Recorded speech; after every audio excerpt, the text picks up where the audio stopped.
Well,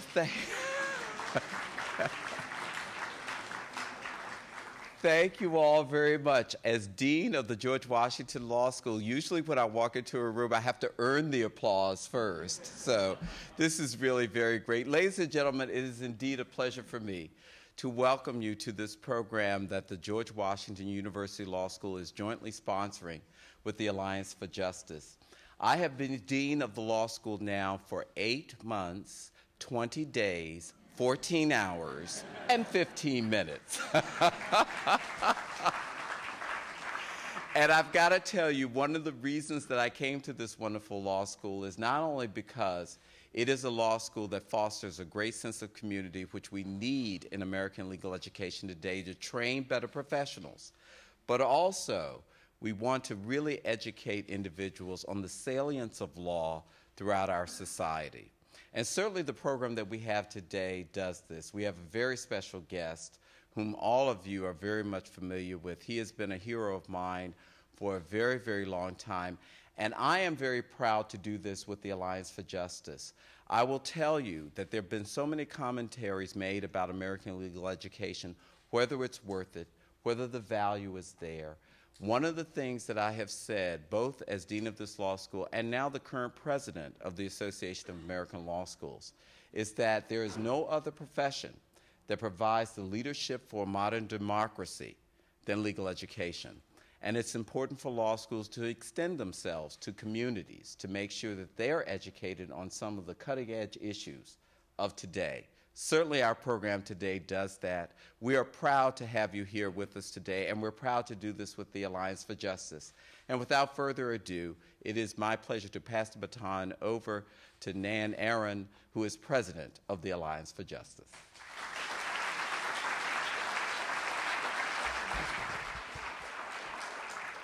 Thank you, Dean Moran, and many thanks for the GW Law School for co-hosting this wonderful event.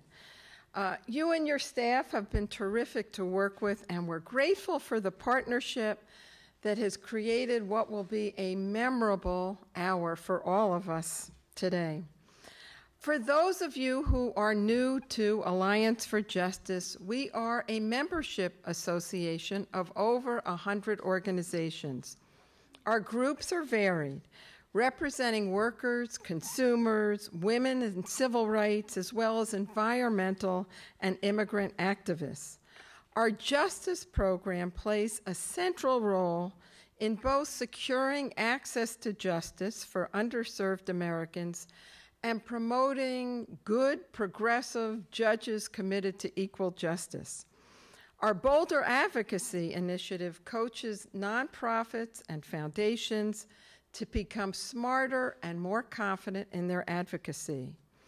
We're proud of our role not only as advocates, but as the preeminent source of data and information about the judicial selection process. I encourage all of you to visit our website at afj.org and check out our new judicial selection dashboards, our online tools for anyone who wants to keep up-to-date current with the confirmation of judges. Our work at Alliance for Justice is premised on the principle that courts matter.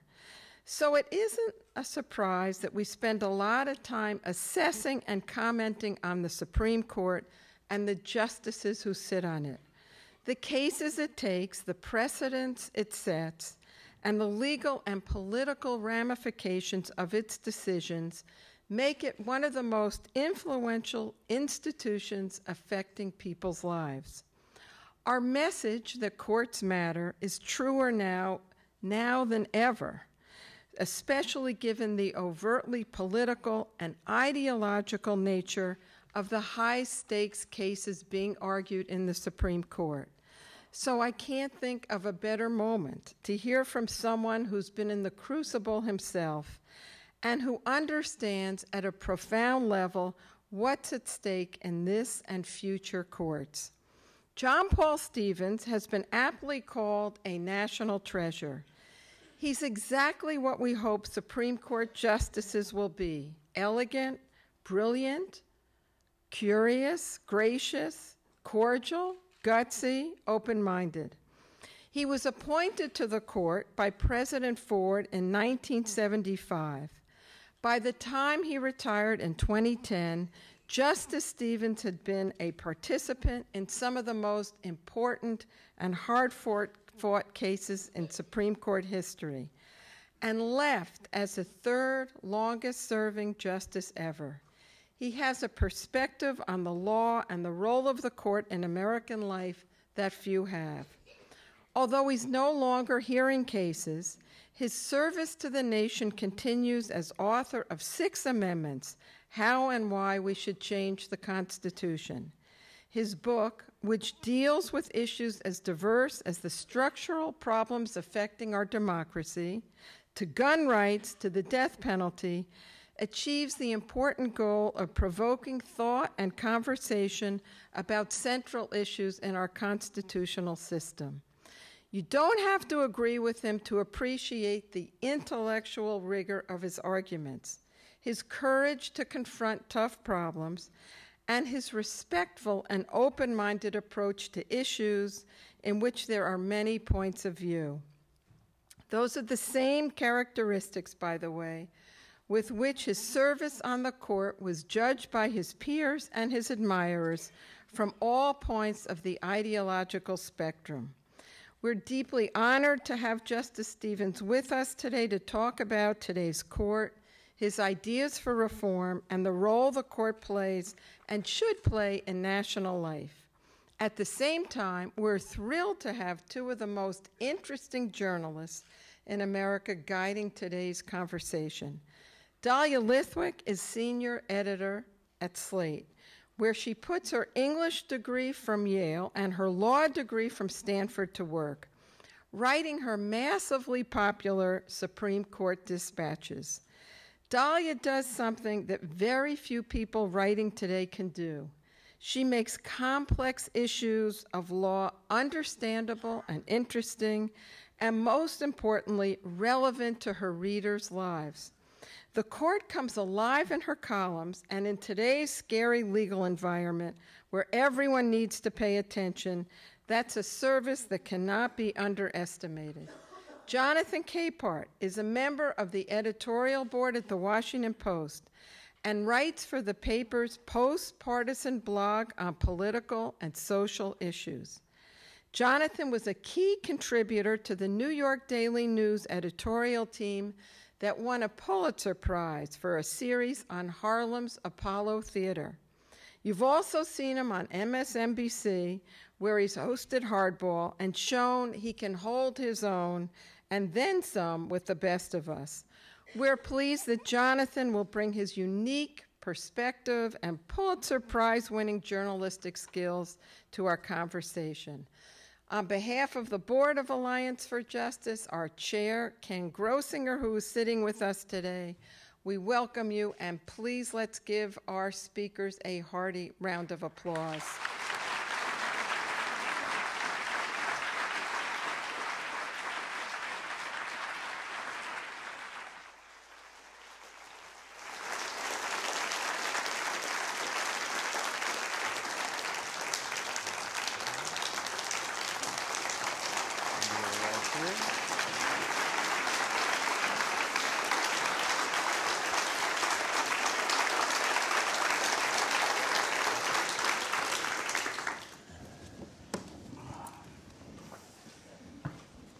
Thank you all for being here. Justice Stevens, an honor to meet you and to have you here. We're going to dive right into our questions. And the first one is about litmus tests. Litmus tests. 2 of the Democratic candidates for president, including Hillary Clinton, recently said they have a litmus test for potential Supreme Court nominees and that any candidate must give his or her assurance to overturn Citizens United. What's your reaction to the use of case-specific litmus tests to screen Supreme Court candidates? Well, this is a surprise question for me. I did not know that the candidate who I thought probably has the strongest argument is that she would be the first woman president. She wants, overrule a particular case. I do think the case was incorrectly decided, as I think you know, but I'm not really sure that that's wise either for the court or for a presidential candidate to make a litmus test on one particular decision like that. But I haven't had time to think this through because I'm surprised at her statement and I'm surprised about the question. But the answer is if I were running for president, I don't think I would make such a litmus test. Justice, go ahead, do you want to? I should say, even though I think the case ought to be overruled, I don't, there's no doubt about that. I took a few pages to make that point a few years ago. Do you want to reflect a little bit on why the public is so angry about Citizens United? It seems like a case that, at one level is quite abstract and it is about, campaign contributions, and yet it's the thing that I think really enrages people. What is it about Citizens United that resonates with something that people are angry about? Well, that's another question I hadn't thought about. I'm so sorry. But I do think that Byron White really hit the nail on the head in his dissent in Buckley when he pointed out the importance of public confidence in the electoral process. And I do think it's unfortunate that the opinion and the later cases that have followed it give the impression that people with a lot of money have more influence than the average citizen. And the basic principle of elections and democracy is one person, one vote, not a large number of votes for one person with a lot of money. So there's one thing that I've find most fascinating about you is that when you were on the Seventh Circuit Court of Appeals, you were considered a moderately conservative judge.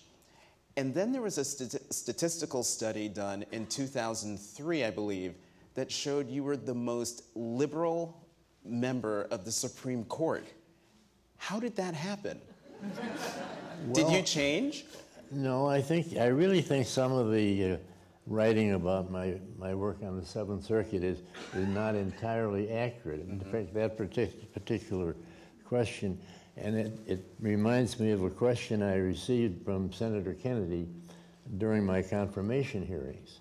And he asked me basically how the people are going to have any confidence in your ability to represent the common man and so forth, or the submerged classes, I guess he was talking about. And my response was that the two letters I had received supporting my nomination were both from inmates at Joliet. They might not have been the most persuasive advocates for my position, but they did indicate that I had written some opinions that some people who were members of the submerged classes agreed with. Yeah. So, okay, let me ask it a different way.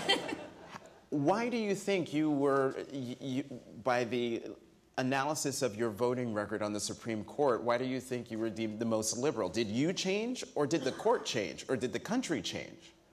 Well, I don't know if the country's changed, but the court certainly has. There's no doubt about that.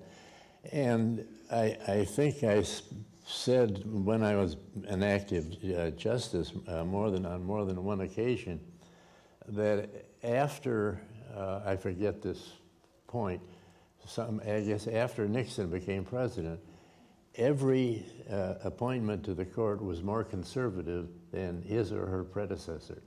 And I think that's true, and it's a trend that is pretty much, it hasn't been uninterrupted. Of course, there are periods, members of the court like Justice Breyer and Justice Ginsburg and Justice Kagan who are not in that trend. But for a period, it was true that membership of the court was in a constant direction of more conservative than otherwise. Mm-hmm. And more conservative than the country, would you say?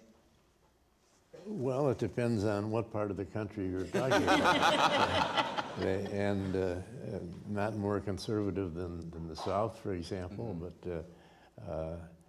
But I'm not sure I have an answer to that. Justice Stevens, one thing that I've noticed in covering the court is the extent to which oral argument has really become sometimes very bombastic and very ideological. And I'm thinking specifically the last week of this term, they argued a lethal injection case. And, on the one hand, you had the conservative justices saying, oh, this is because, capital punishment abolitionists have made it impossible to get effective drugs. On the other side, you had the liberal wing saying, people are being burned alive. And it was very dramatic language and not what you're used to, I think, from oral argument. And I wanted to know if you think that oral argument has changed, if it's become more ideological, if people are talking in sound bites.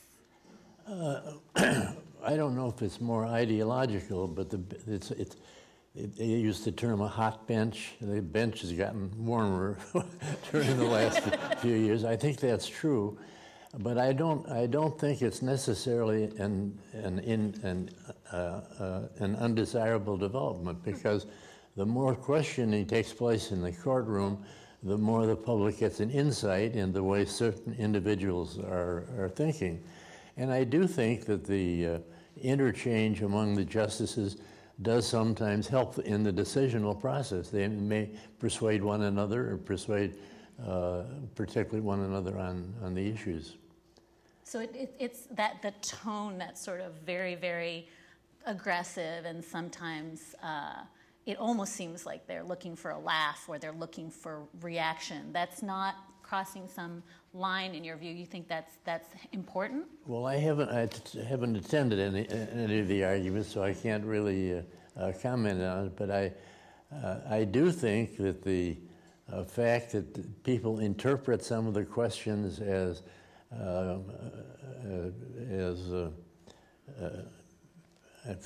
you had a phrase that you used to say. I think I said aggressive and ideological. As ideological.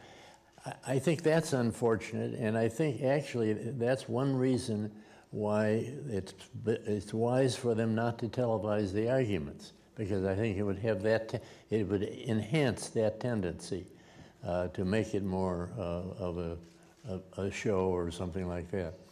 And but I think on the whole, vigorous and questioning is good for the process, and it's good that they speak up. Are not afraid to ask questions that identify their point of view and that sort of thing.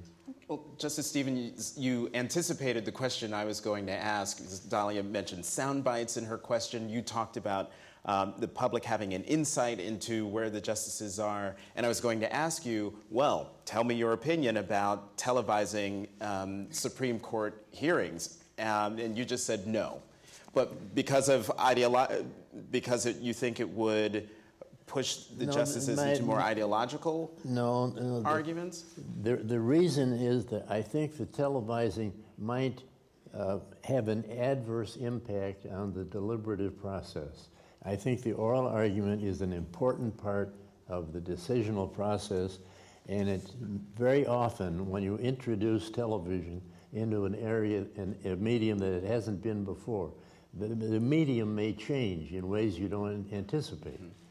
And if going to a football game, you may wonder why their players are standing around for a minute or two in the middle of the game, and there's a television commercial on that they have to, and that changed the football game. I think it has changed some of the congressional hearings where they televise them, and I don't think the change is always for the better. I believe firmly in the value of having the public learn more about an institution, but you should be sure it's not going to have an adverse effect on the institution itself. Is there a concern that one of the justices might be a bit of a camera hog? I think there's a risk that any one of 9 might become. Because when you're up there, if you think of something that you really have, you think of very, very clever remark, temptation is to share it with the world, you know. We have that problem on television all the time. that oh God, I can't believe I didn't think before I spoke. So I think it's not uncommon.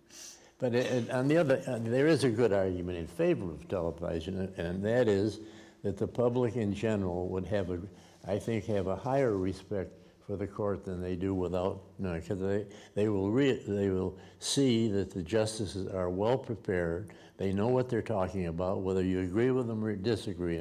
They are intelligent, hardworking people, and I think that would come across.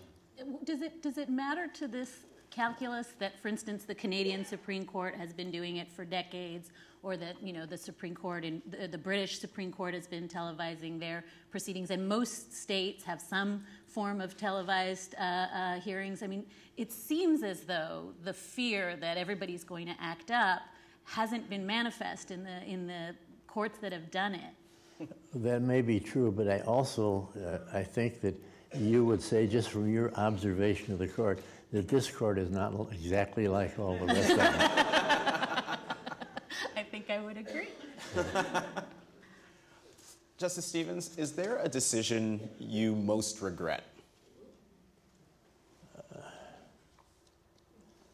Well, I think probably Citizens United is one of them. The decision that I made that I most regret. Nothing comes to mind, I must say. I should say, though, that Nina Totenberg, who was going to be on this program, interviewed me some time, 3 or 4 years ago, and asked me that question. And I remember telling her that I made an error in my vote in Jurek against Texas. And the reason I was an error, I didn't listen to my law clerk, who advised me the other way, because that case actually presented a question of whether the Texas death penalty statute should have been treated as a mandatory statute, as a death penalty statute. And if you read one of the instructions that they had to give the jury, and a certain answer really required the death penalty. And I voted to uphold the Texas statute, and I was wrong. And my former law clerk, who now teaches at Virginia Law School, George Rutherglen, told me I was wrong ahead of time. And I did not follow his advice, and I went along with the decision. But Nina asked me the same question 2 or 3 years ago, and I tried to give the same answer I've given now, describing the Texas case. And she interpreted my answer as having said I regretted my vote in all 3 of the death cases that were decided at the same time. And she's been quoted for that statement in other places. And she expanded on my answer beyond what I actually said. And I thought I'd be able to tell her today what. and she didn't show up. But this is being taped. It's being taped, and so I'm going to also send her an email. I will send her an email as soon as we're done and let her know she needs to watch. By the way, she's a good reporter and one of my favorite people, so don't She is fantastic. So you mentioned the death penalty, and you wrote about it in 6 Amendments, and I wonder if you think, I've been hearing, particularly now around the Boston bombing trial and the renewed conversation about the death penalty, I keep hearing people say, it's on its way out, where we've peaked in terms of national support for the death penalty, and there's all these DNA exonerations, and people are just pretty much weary of it. Do you have a sense that as a country we're moving towards abolition? Oh, yes, I think we definitely are. And one of the things that interested me in reading about the Boston trial, I don't know if these figures are accurate or not, but there was one story I think I read that said that the general public in the Boston area, about 75% against the death penalty. But of course, that illustrates one of the flaws in the procedures that are involved in death cases. The death-qualified jury is not representative of the community. And that one statistic really demonstrates it, because the people who, most of the 75% could be challenged for cause and do not make it. And that's one reason that the death penalty is much more unfair than we thought it was at the time back when we decided the 3 cases and followed after Furman. And I had expected that the procedures would be more protective of the defendants in death cases than in ordinary criminal cases. And in several respects, and I think I make this point in the book, they in fact are more pro-prosecution. And so the risk of error is larger in death cases than it is in other cases. And that certainly can't be right. Mm-hmm. It certainly can't be right.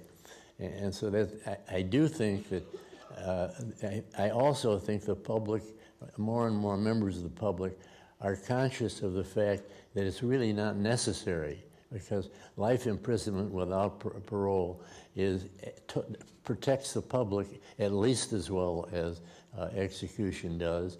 And so the justification for the death penalty is diminished. And I think if you make a cost-benefit analysis, just on the cost of the trials and all the rest, it's a terrible waste of society's resources to have these capital trials that go on for so long and produce an awful lot of unfortunate results. Mm-hmm. How much time do we have in our 5 minutes? Okay, I'm going to make sure I have enough time to ask this question, Justice. Nan says 10. So. Oh, 10?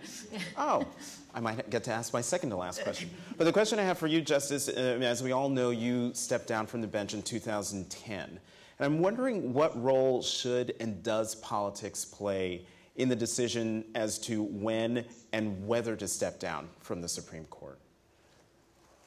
Well, I suppose it varies from person to person and different times. I stepped down because it's been publicized elsewhere, but during the oral announcement of my dissent in Citizens United, I had difficulty articulating what I said, and I stumbled during the speech. And when I got off the bench that day, I said to myself, so there's something that's wrong. You're not as articulate as you used to be, and you better take advantage of your knowledge. And so I decided then that I would retire as an active justice, and so my decision was not affected by politics one way or another. But I know others. I think when Byron White retired, he did want to have a Democratic president appoint his successor. He was very active in the Kennedy campaign. It was a matter of importance to him. And I disagree with Byron on a lot of issues, but I'm also he was one of my closest friends on the court. And he did think it appropriate to consider the political ramifications of your decision. Certainly it's an appropriate consideration, and my guess is that there are members of the court now who would definitely stay on rather than retire if they think the change in their seat might affect the composition of the court. But so I don't know what my answer is to your question. You gave an answer. I got an answer. I want to ask you about, you've thought so deeply about the role of the Chief Justice, and you've written about it, and you've known 5 chiefs and written about that. Can you talk a little bit about John Roberts, how he's inhabited the role of chief? I think in our heads, we all think it's just a 9th justice, and maybe they assign opinions and decide some things. But they make a big difference, and I wonder if you could speak to John Roberts' role as chief. Well, I think he's a very good chief, to be honest with you. I don't agree with a number of his opinions, but I do think in terms of the duties of the chief, other than voting on cases, in which case he has exactly the same authority and power as any other justice. But in terms of making the court be an effective public institution, I think he's an excellent chief. I think he's an excellent Chief Justice. I think he's a good representative when he meets foreign justices and things like that. He's a very likable person, and I think he's a good Chief Justice. I think he's an excellent Chief Justice. Okay. I want to ask you about the perception of the court And there have been some polls recently, and correct me if I'm wrong, Dahlia, that the American people are viewing the court more than in the past as being political. So I'm wondering if you think it's a good thing or a bad thing that more and more American people are viewing the court as just another political institution, another political branch in our government. Well, I think it's a bad thing. I really, and I've thought about this recently, I think what I wrote in Bush against Gore was absolutely right. I think that that particular decision diminished the public's perception of the impartiality of judges generally, and I think that that decision was every bit as harmful as I suggested it would be in that dissent. So I think it's unfortunate that courts appear to be perceived in that way, when in fact they are not necessarily as biased or political animals as people think they are. But I think the perception of political judicial decision-making is really unfortunate. And Justice Stevens, does the confirmation process contribute to that? I mean, it seems to me, we've heard it said, we'll never get another Scalia confirmed, we'll never get another Ginsburg confirmed because the confirmation process has. So is the politicization of the court, or the perceived politicization of the court, is that a function of the way the press does it, or is that a function of a confirmation process that has really changed in your lifetime, I think? Well, I think it's changed since the Bork hearings, and I think it's a change not for the better. I think that the change is probably responsible for the fact that the members of the court tend to be more homogeneous now than they were when I joined the court. They're from the Northeast, the Northeastern law schools, and the process tends to I haven't participated in any of these decisions, but I'm sure it makes the president more conscious of the problem of getting confirmed, which has an impact on the actual makeup of the court itself. And I do think it's unfortunate, but on the other hand, I don't think there's a single member of the court who's not very well qualified. They're extremely good lawyers and intelligent people, and there's sort of pluses and minuses in that. Can I ask, I know we're about to go to 1 minute. 1 minute. So here's the question I was hoping I'd get to ask you before we turn it over to the audience, and that is, what advice would you give? Because there are a few young people out here who I'm sure have visions of sitting on the Supreme Court. So what advice would you give an aspiring Supreme Court justice that you wish you would have been given when you were their age? That's very interesting. I don't, it's kind of old-fashioned, I guess, but study hard, work hard. and the law really is a very, very marvelous profession. And I don't think I'd give you any different advice than I would have given before I was a judge. Yeah. Great. May I ask one last question? I know this is mean. But you are always reading some amazing book and often reviewing it or talking about it. What are you reading? What have you read in the last few months that all of these students should be reading or that I should be reading? Well, I just looked this morning again. I'd read it some time ago, a biography of Elbert Tuttle that was written by a professor at the University of Georgia. I can't remember her name as I sit here.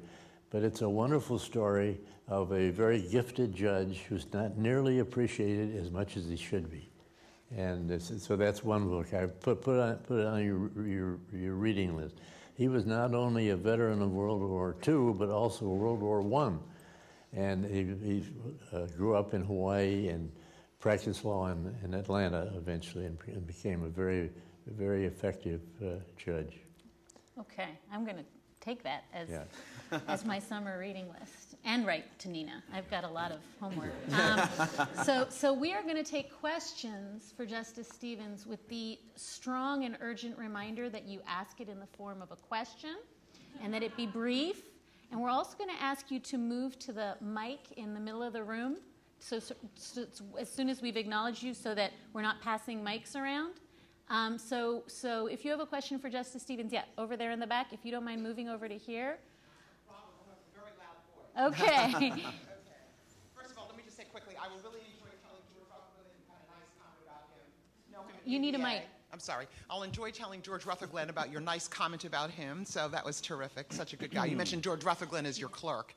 But I wanted to ask the other side of the coin about perceptions of the court, which is the rise of these kind of wonderful cultural presentations of judges. I'm thinking about here recently, there's been an interesting play about Justice Scalia called The Originalist at the Arena Stage. Of course, there had been something done about Justice Marshall. And I gather there's also an opera coming about Justices Ginsburg and Scalia. I guess I'm curious about how you think about the sort of notion of the growth of cultural presentations of justices.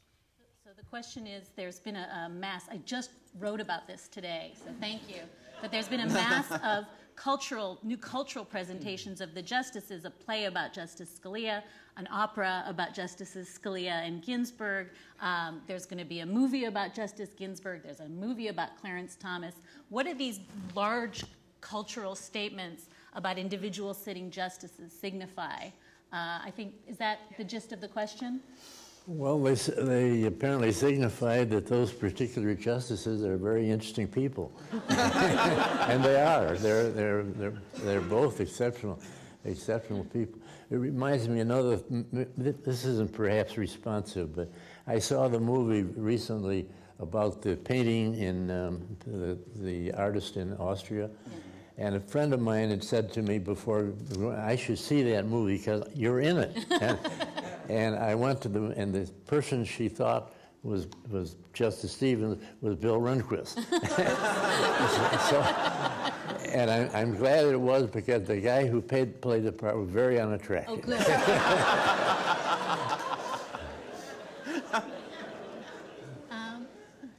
Okay, there's a question here. Oh, do you mind, I'm sorry, identifying yourself as a speaker? Just say who you are and then ask your question.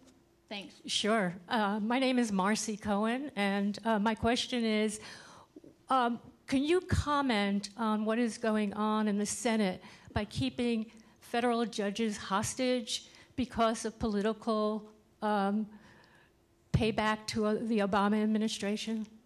I didn't hear it. Do you want to do that? Sure. The question from Marcy is, what do you think is going on in the Senate with senators keeping federal judges hostage as basically payback to President Obama?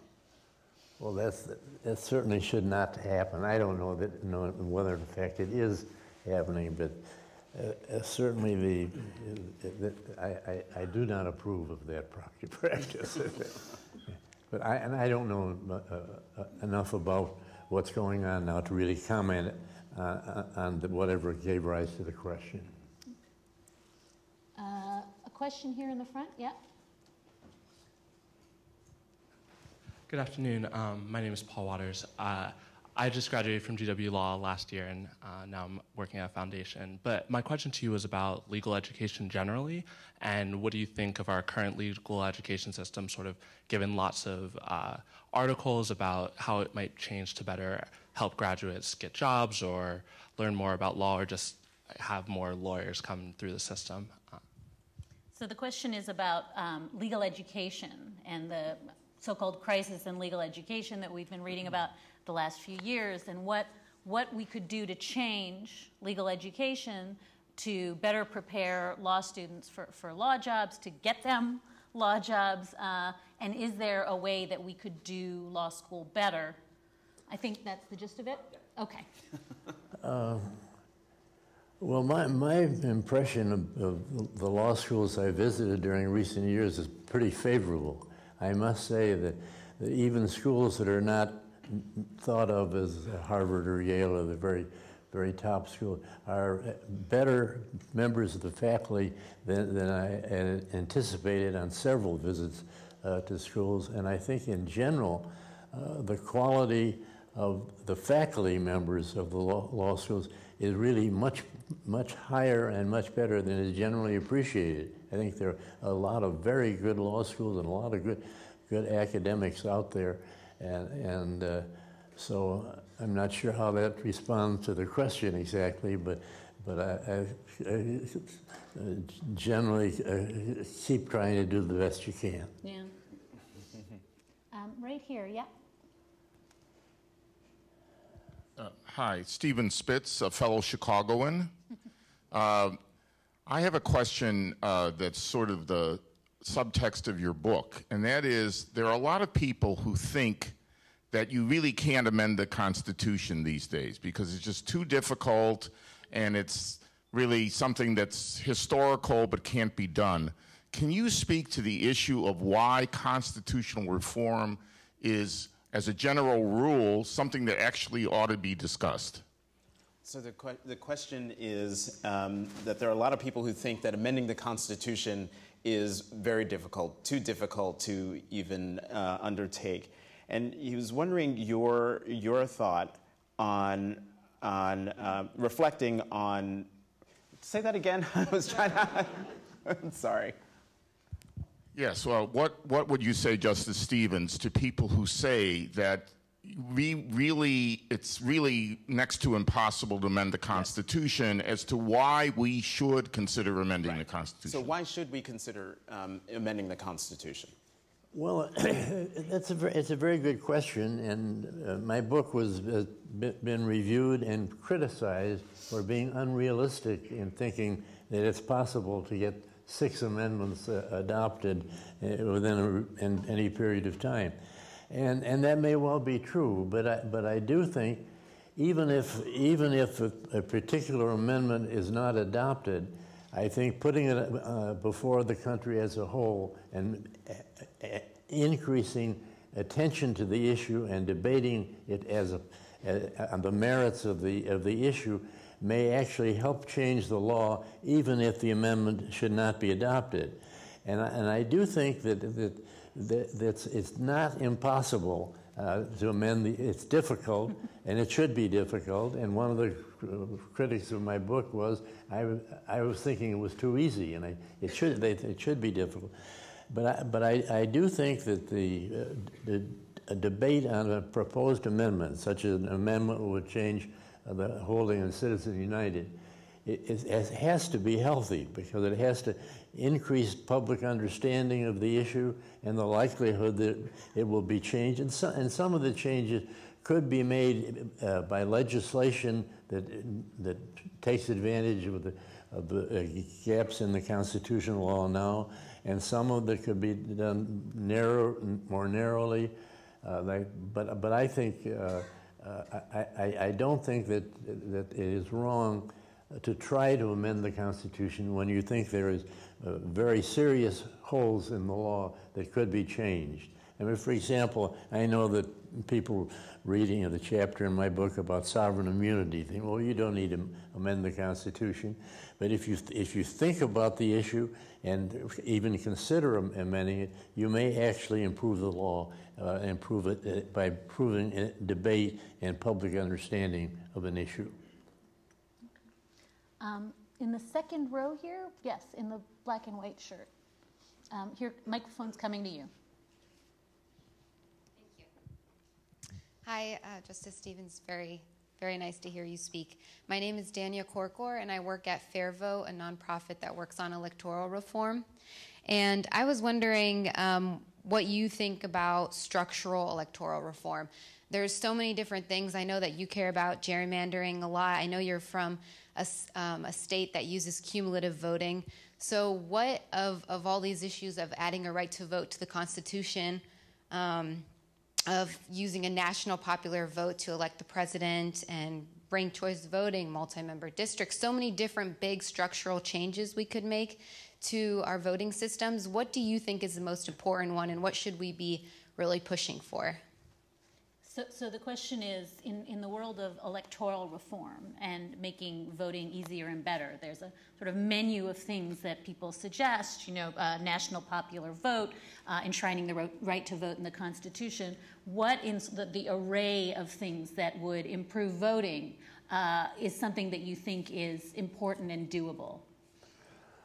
Well, I think that having money play a lesser role in the entire process would be helpful. And I do think some of that can be done by legislation, state legislation and federal legislation, both of them. For example, states might raise the questions about financing by their own residents for electing people in other elections where they don't have the right to vote. It seems to me that the right to contribute to campaigns and the rest should have some connection with geography. The framers thought, in fact, our whole Constitution is structured on the assumption that geographical boundaries would make a difference. And I think they should, and I think some legislation in that area could have a beneficial effect. I think they could get rid of this vast difference between the constitutional issue and the political issue. I think they could get rid of excessive photo IDs, for example. It never made any sense. It's a big, and that has, I think, does have an impact on the process. Right here in front. Yeah. Microphone coming to you. Good afternoon, Justice Stevens. I've had the pleasure of meeting your successor, Justice Kagan, and at a group that she spoke to us at, she told us one of her fondest memories on the court, outside of the court while being on the court, was her hunting trips that she does with Justice Scalia. I'm wondering what your fondest memory outside of the Supreme Court chambers is. He's wondering what your fondest memory outside of the Supreme Court chambers is, and he recounted the story of Justice Kagan talking about her hunting trips with Justice Scalia. Well, my fondest memories of working with other justices in non-judicial capacities. Yes. Well, I think really I used to play golf quite frequently with Byron White. We got up very early in the morning. He was a great athlete. He really was a national hero. And also he was a national hero during World War II. But some of my fondest memories of that kind are with Byron. Mm-hmm. Is that an answer? Yeah, I was hoping there'd be more. Like, you know, but that's a good answer. Yeah, here in like the third row. Microphone coming to you. Remember to say who you are so that we can. Okay, I'm Ursula Najic, right here from Northern Virginia.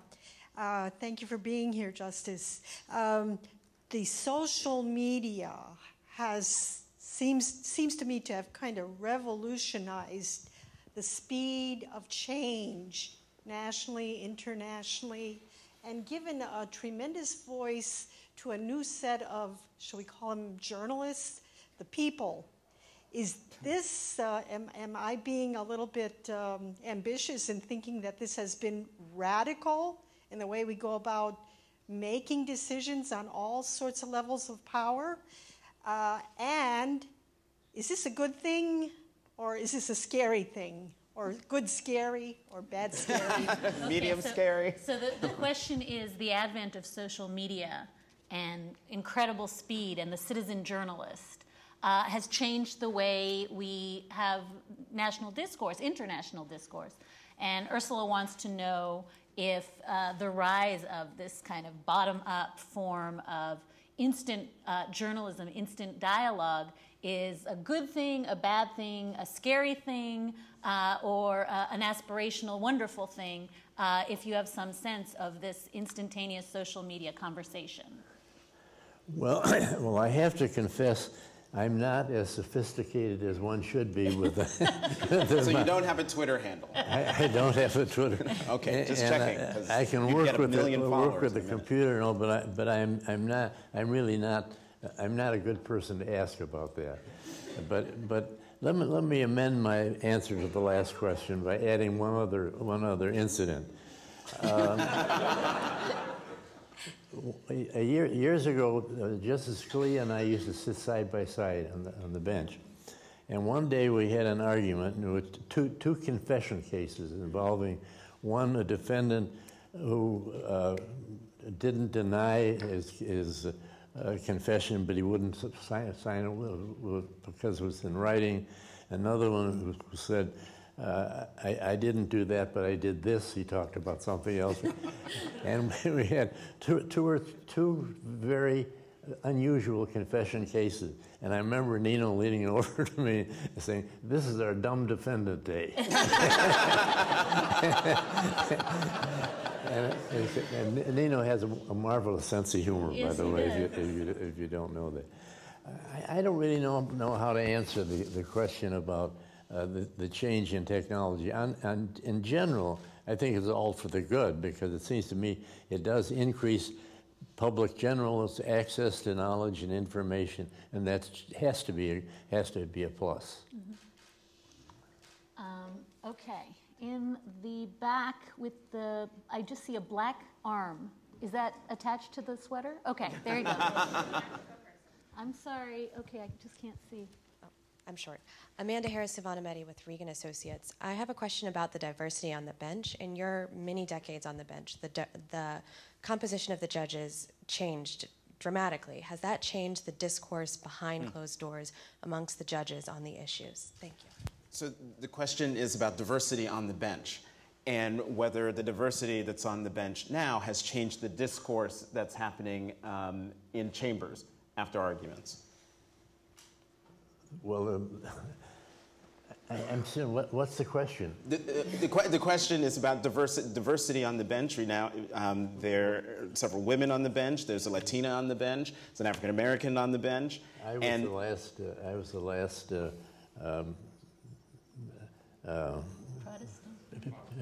What's the term?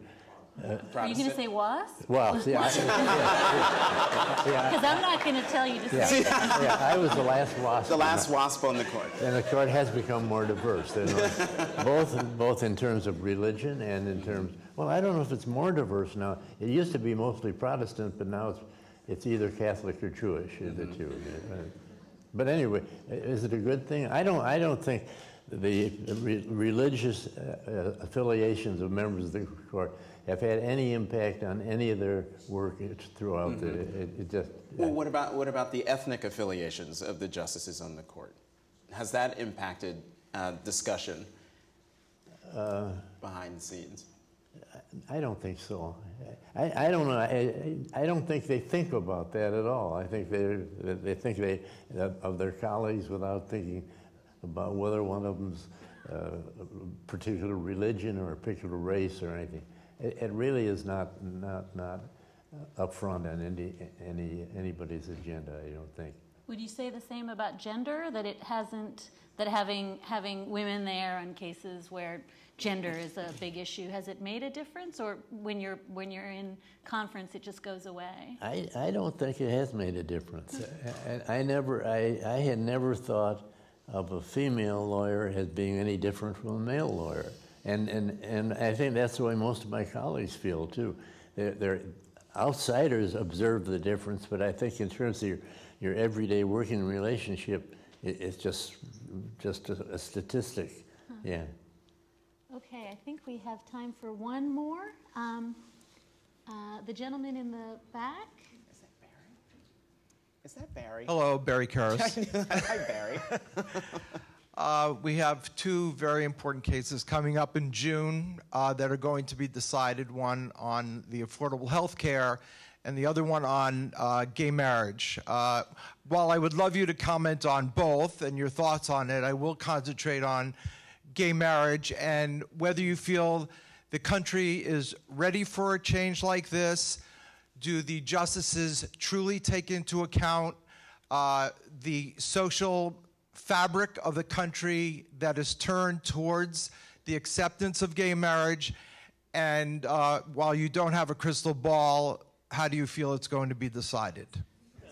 How do I think it'll be decided? Well, the question is, with respect to the gay marriage case that is pending, do you think that the justices take into account the social change in the country around acceptance of marriage, and then certainly if you want to answer how it's going to be decided, people would like to know, but that's your call.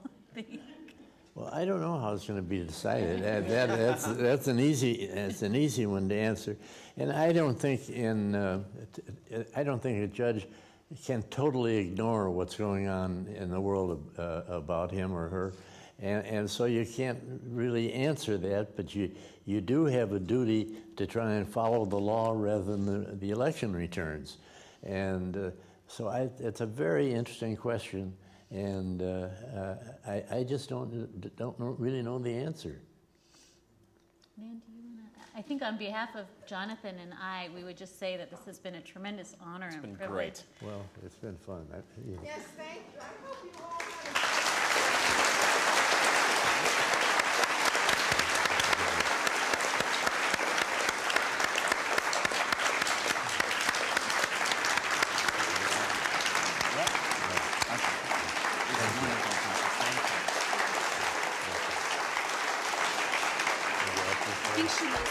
Thanks to Jonathan and Dahlia and Justice Stevens. It was such a treat. We'll see you soon again. And thank you, the three of you. You were just marvelous.